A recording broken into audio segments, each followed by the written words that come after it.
Well, good afternoon, everyone. This is the first Society of Agriculture Communications Scholars meeting for the year 2021. Glad to see everyone with us this afternoon. We have Kris Boone will be leading the discussion this afternoon, talking about navigating tenure and promotion process. So should be a really good discussion this afternoon. So with that, I'm going to turn it right on over to Kris, because we probably will have a lot of discussion, and then I'll close it out with a little bit of information to talk about next month, as well as some other things that are happening in between. So Kris?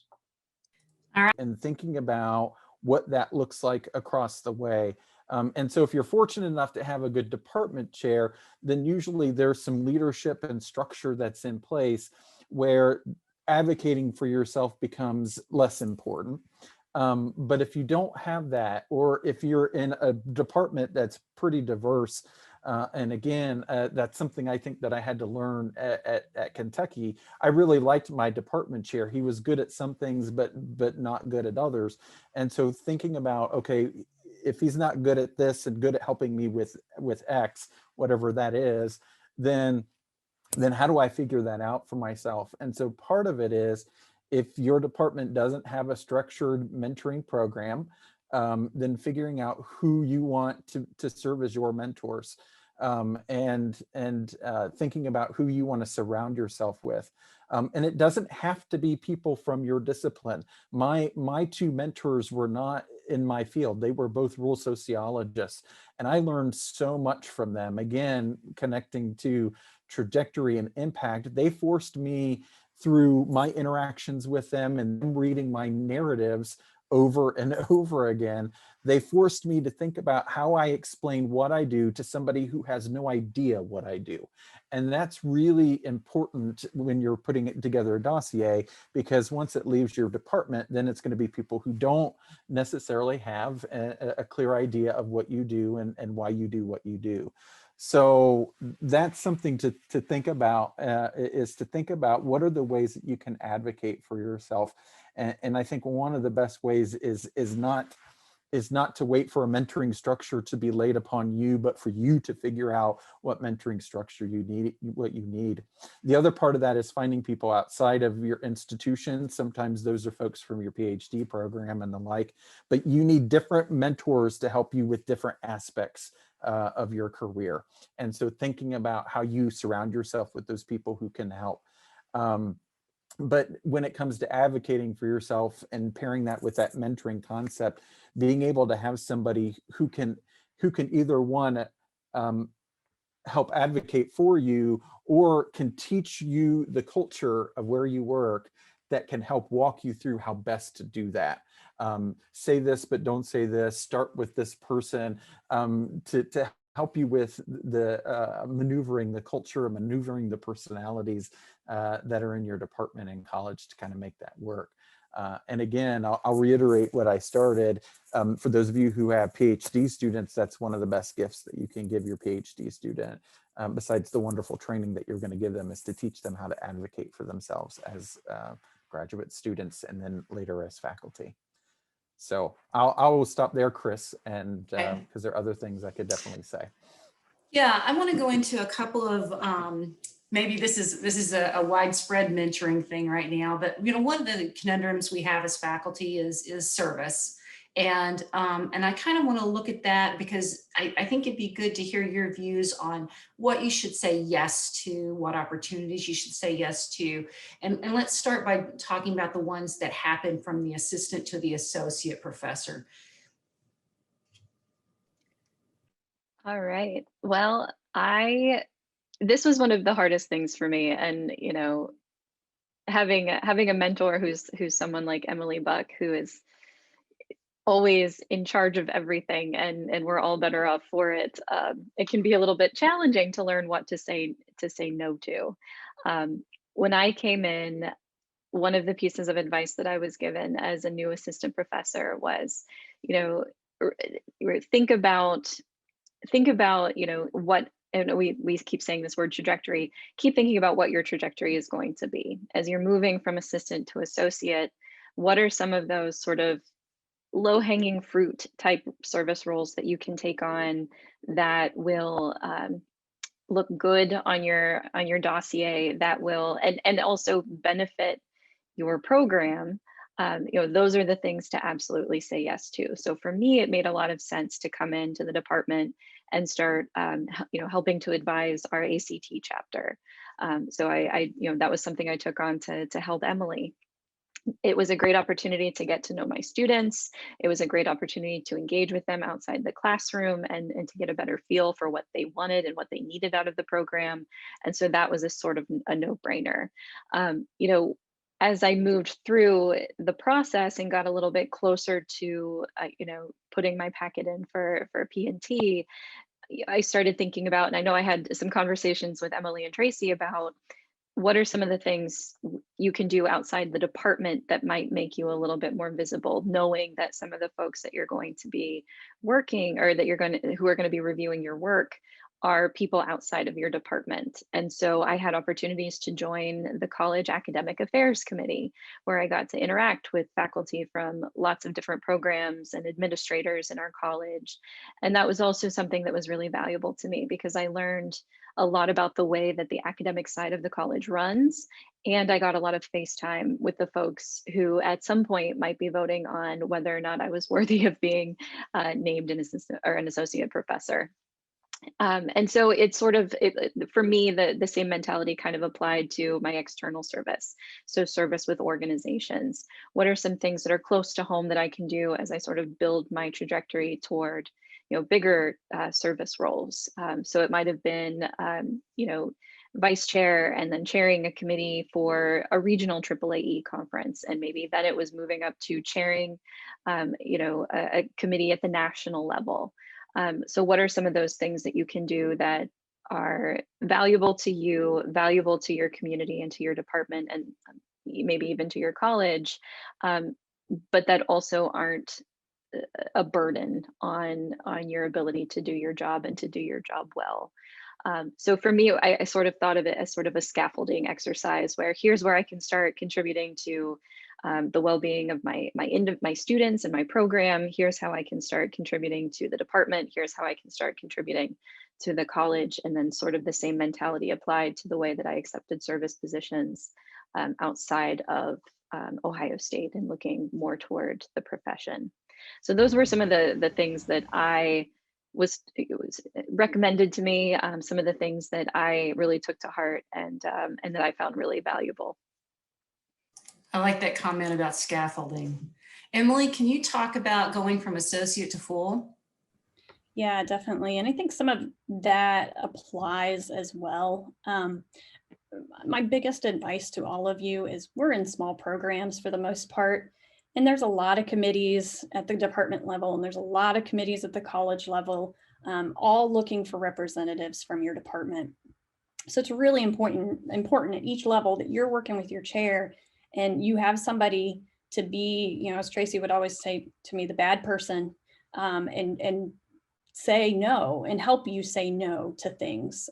Because what I've seen being on the college committee and being an assistant professor myself, we want to say yes to everything because we feel like we need to say yes to everything because we're new, but that does not help us in the end because we're not doing things as well as we could. And especially when it comes to being a college committee, these people are looking at you and this is your reputation at your university. So you want to make sure you're on your best footing with those.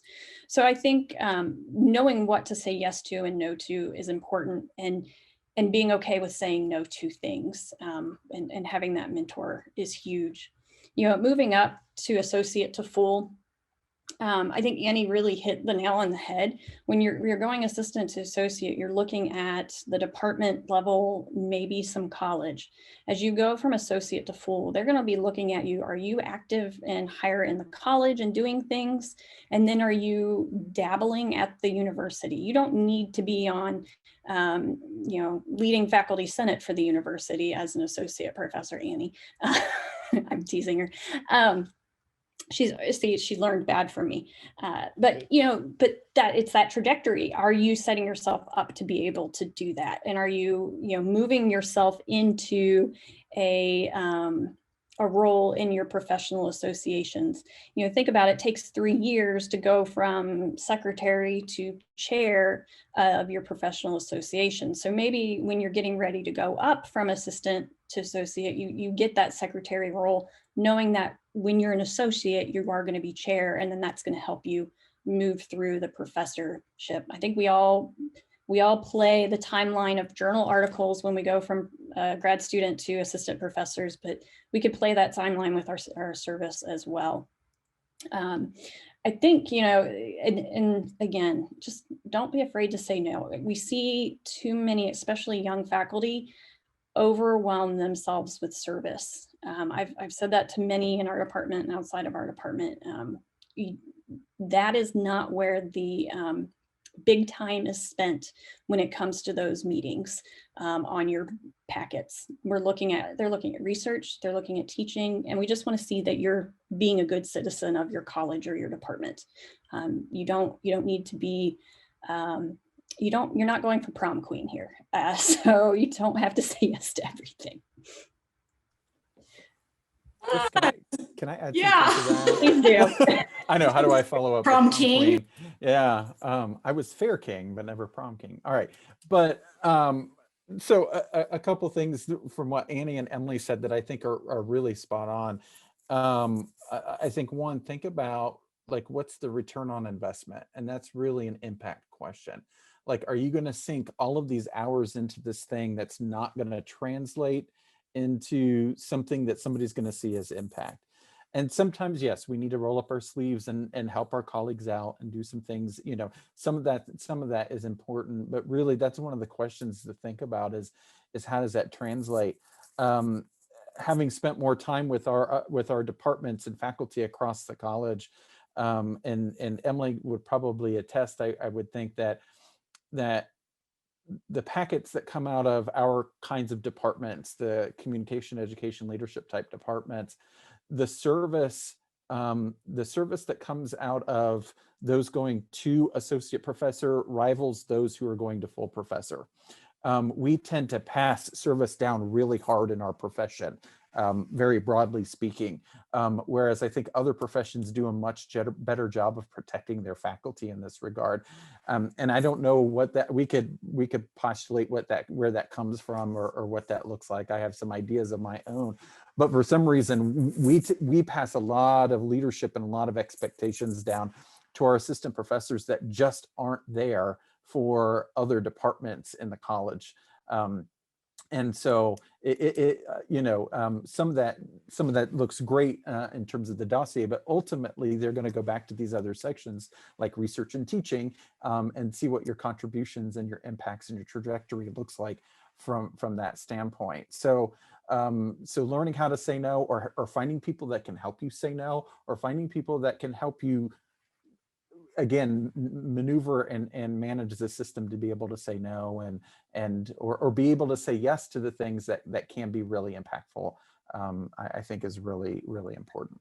Tracy, can I interject real quick? One thing I've forgotten and meant to say, sometimes that person also needs to be your peers in the program. I know when I was in Annie's shoes, we got a bunch of new assistant professors, and I watched the chair give those assistant professors and put things on them. And I started watching what things they were getting and noticing how they were getting, piled on. And it was without me stepping in and saying to the chair, I think so-and-so is going to be overwhelmed if you're putting them on this committee and that committee and this, on top of asking them to do these classes. So having a peer mentor or somebody in the department that also knows what you're being asked to do can be really helpful, because they can go to bat for you in ways that maybe you can't go to bat for yourself when you're first in a program. So I think that's a really good point, and I really do appreciate that. Another kind of aspect we hear sometimes about people, and probably even more so right now during COVID, is delaying or stopping the clock. Emily, can you and Tracy talk a little bit about that? Maybe some of the why you do it, those kinds of things. And then Tracy, if you can talk a little bit about pros and cons, that'd be great. Yeah, we had brought this up, and I'd asked Kris if I could talk, COVID as well as family. Whether you have an addition to your family or a great loss to your family or something that would allow you to make or would give you that option of stopping the clock. I think you have to look at your packet at that moment in time and see where your trajectory is. Is that, are you strong enough at that point that year or that moment is putting you that far behind? I know for me, it wasn't COVID, it was a child right as I was going up to associate, and I could have waited a year to go up, or I could have just gone ahead and gone up. And for me, I knew that I had been productive enough at that point that I thought, based on what others were saying who were evaluating, they said I could move forward. And so I did and was fine.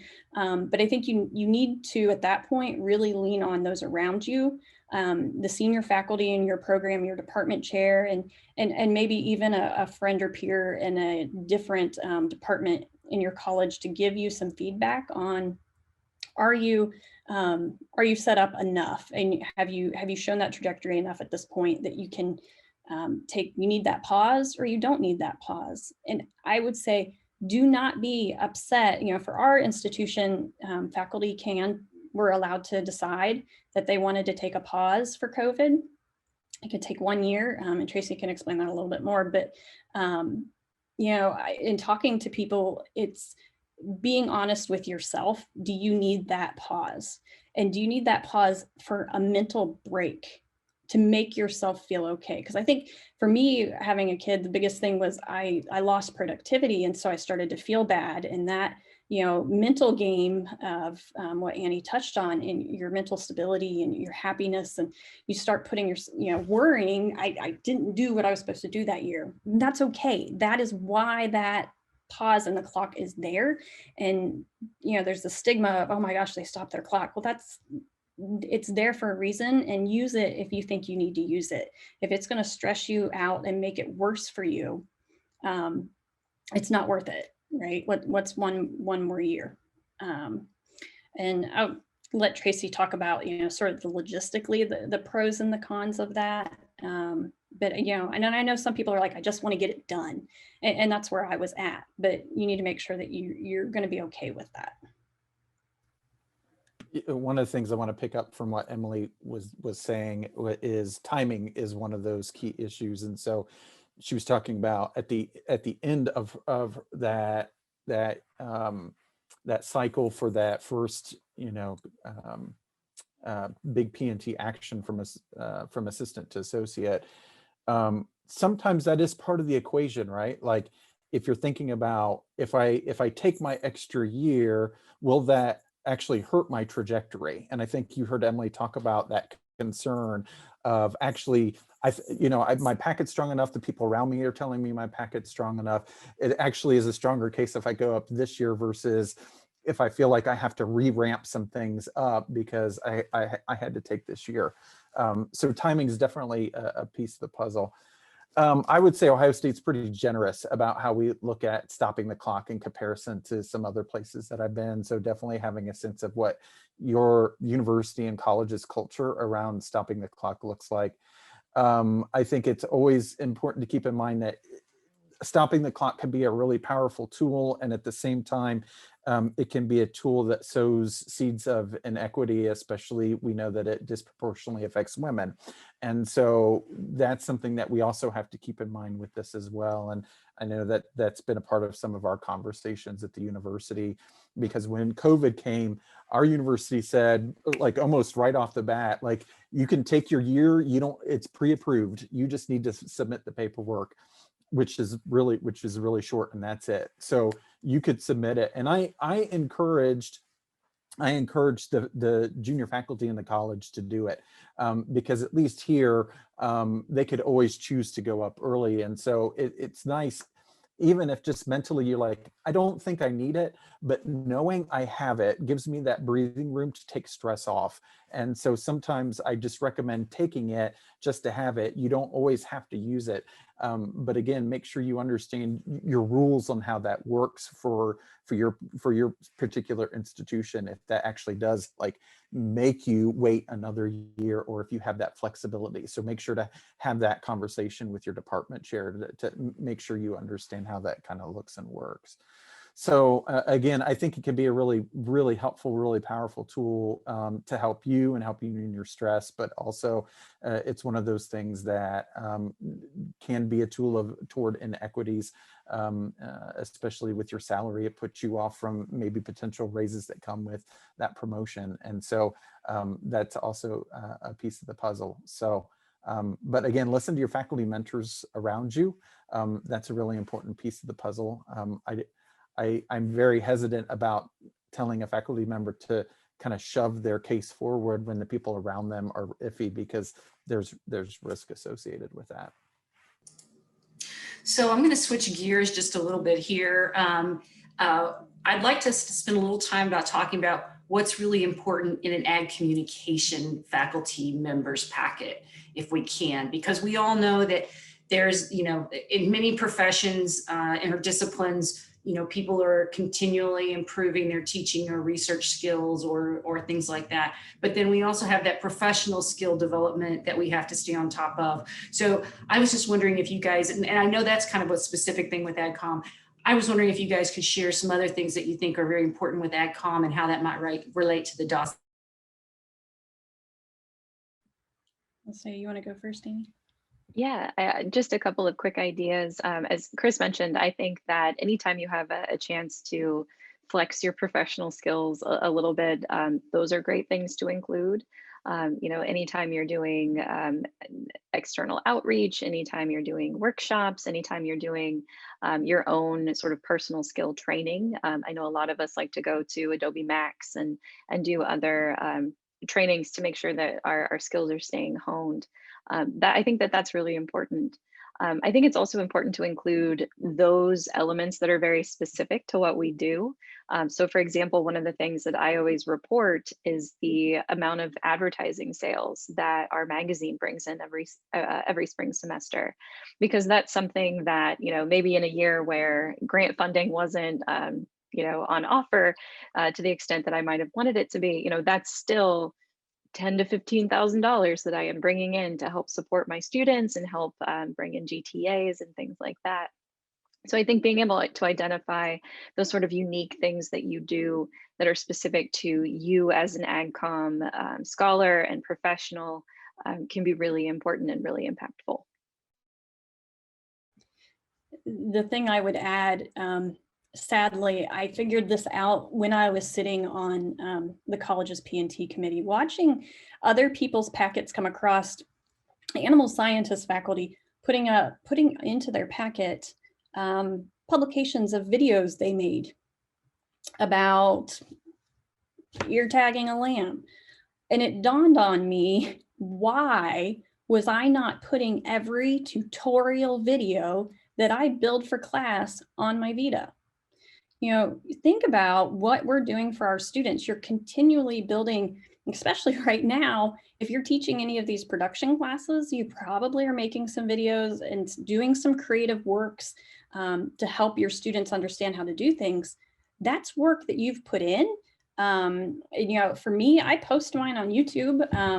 The only person who ever likes them is my daughter, because she feels bad for me. But they're there and they're published. Somebody could find them.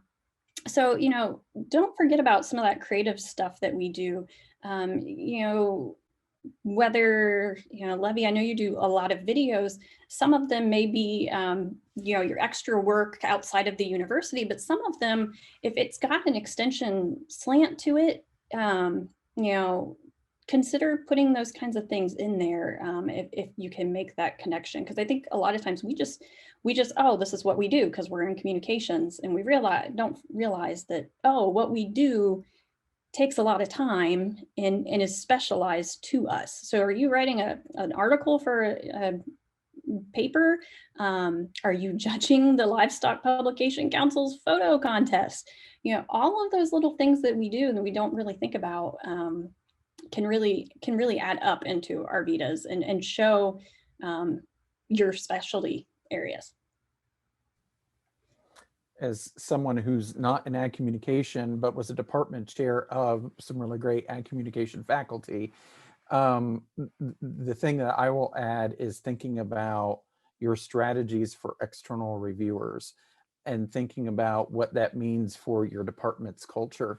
Some of you are in units and departments that have expectations that you're not just plugging in with ag communication, but also plugging in with AAAE and kind of the broader fields, and having a clear sense of those expectations and thinking about what that means for the external reviewers that you're thinking about, but also the external reviewers that your chair and your senior faculty are thinking about is really important, because that will help dictate to what degree do I need to be submitting articles to this versus this conference versus that conference, and thinking about having a presence at certain conferences and journals and activities. So having a good handle on that is, I think, really important. And I think, unfortunately, over the years, we've probably put too much ag ed things on AgCom faculty.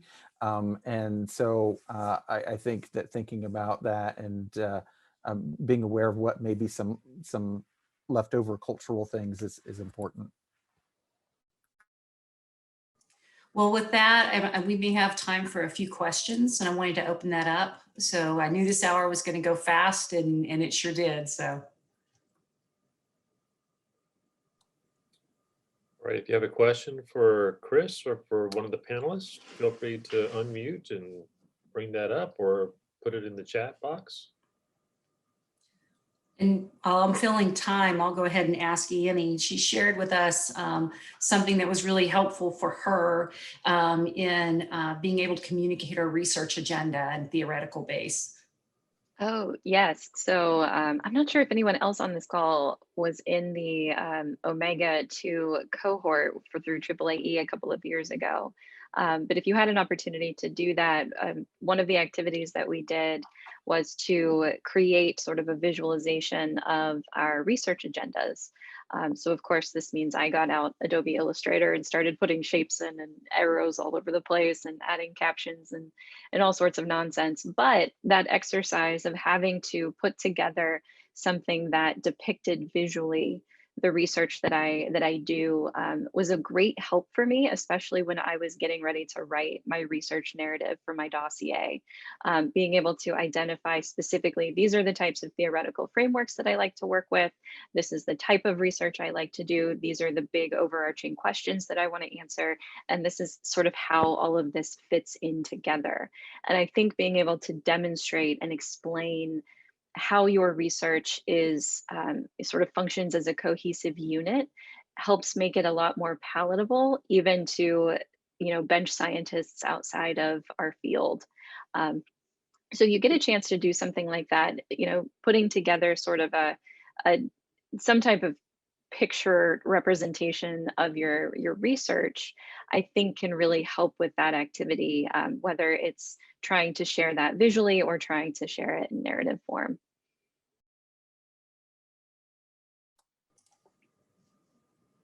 Questions? Maybe he has his hand up virtually. All right. Thanks, Dr. Telg. My quick question for you is, with our form here at K-State, for instance, we have limited space in terms of what they're expecting. So like you get a page to do your narrative, a page to do obviously your research and other activities. And I know we've heard a lot of strategies today and I appreciate it all. I've been trying to take down a lot of notes. My question is, how do you prioritize to get all of that? You talk about advocating for yourself, but in one page to make all of that clear, succinct, and get your message and point across. Any recommendations for the prioritization of all of that information? Well, my first words for you will be, as somebody who sat in a college committee who's had to read through 40 some of these, it is very much appreciated and important that you stay in that page because people will ignore after that page and they won't look at it. So I think it is, you've got to figure out what is the thing that really are your big hitters And, I think we had said earlier, or when we talked earlier, don't bury the lead. Give us the big stuff, the most important stuff right up front.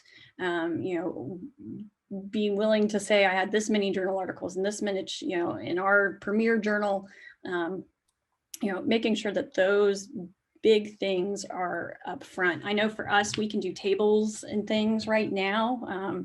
And sometimes those kinds of things or bulleted lists are appreciated as well for those reading, and maybe you can fit more in that way.